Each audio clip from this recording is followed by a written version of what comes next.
suppose it would be like a nursery rhyme. Oh well, my mum. I suppose the first song I remember was my mum singing a song to me. What was it? If that rotten time is gonna buy you a diamond ring. That's what I remember singing that. And Rockabye Baby and she thought, yeah, those two. Looking straight through me now, I guess you got. Well, the first tape I remember having, like, really listening to was the Beatles ballads. It wasn't even an actual Beatles album. I think it was a compilation that my mum bought me. Keep on moving on. First song I ever wrote was a song called Crazy Hold Up, and it was about a water slide. I was on a holiday in Portugal, and me and my friend Andy Chase, or something, his name was Andy, somebody, when we wrote it, yeah, when we were 10. Pretty big song. I think we're something, I think we have a crazy hold up,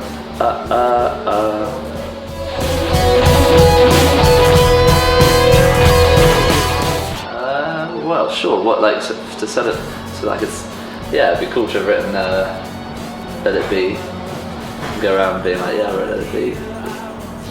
It's quite a weird thing to imagine, because obviously it's by the Beatles. So then I'd have to be in the Beatles and I'd have to choose which Beatle I was, and I guess that'd be Paul.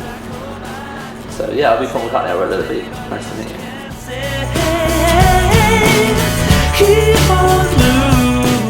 I don't know, well, probably like, just, everything. It's quite a personal record.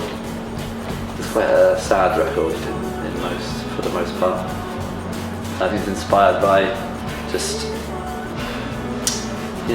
listening to music, being a person. That's key, experiencing all the kind of stuff.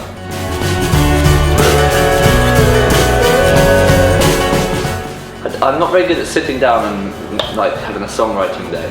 I tend to be like a little bit here and there, like singing a thing down the phone on the way home from the pub, or on the way to the pub, or something else other than the pub. And most of the time they're really crap, and sometimes it's pretty good. So then, if it's pretty good, then I'll maybe try to arrange to go to the studio or something. But usually I just like to write, like, I don't like sitting still for very long. Like if I have a bath or something, I don't stay in it very long. No, bed I don't stay in very long. Places where you're supposed to stay for a long time, I don't stay there very long. But anyway, I'm not very good at sitting still, so if I write a song, it tends to be quite fast. On his mind too bad, is only happy if he's... There's like varying degrees, there's like the songs that are like, oh yeah, that's pretty good, maybe I should try and come back to that, it's kind of cool, and maybe that grows on you a little bit. But then for the most part, I think it's songs that you're like, yeah, this is awesome, or this is quite good. Yeah, they're the ones that tend to stick. Leave the lights on when I go, so I can... I don't know, people hearing it, and the nicest thing is playing a gig, and if it's going well and you're singing the song and you can see the people are loving it, that's always nice. So I get excited about that happening, ever. I get excited, it's nice to hear a song on the radio, that's exciting. Yeah, I think it's just exciting having a record out and being out and chatting to people like you and having people go, oh, that's a nice album. Can I cry?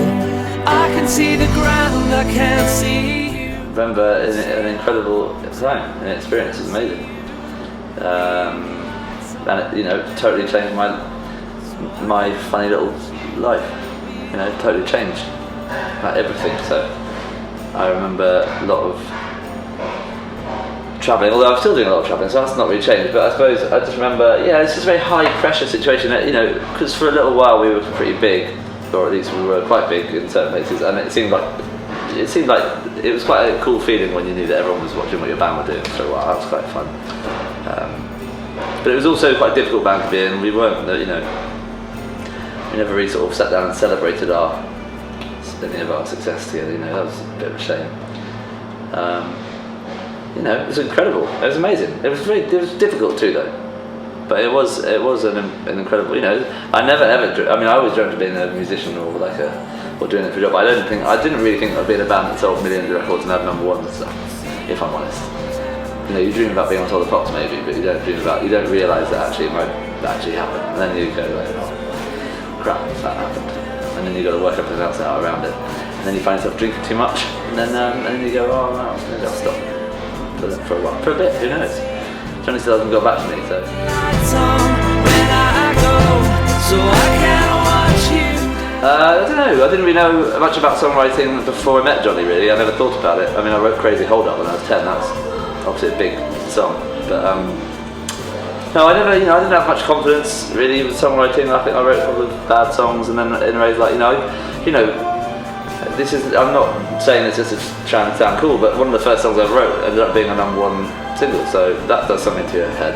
And I was like, oh, okay, well maybe I should stick at the songwriting thing. But that said, that doesn't mean that you're suddenly, just because you have, I guess just because a song of the band that you're in goes well, doesn't necessarily mean that you know how to write songs. So I'm still figuring it out, so it's quite, if anything, it's just been really cool post Razorlight, sort of, when I was in Razorlight, I did a sort of a little tiny solo record with a poet who wrote all the words, just so that I could try and, just because I found myself being like, oh wow, yeah, I wrote a song, that's cool, maybe I should practice.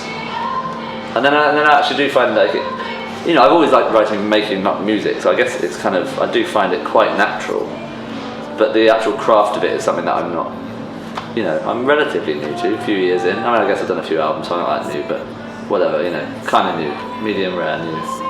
Hometown, I can't see you. Leave the lights on when I go.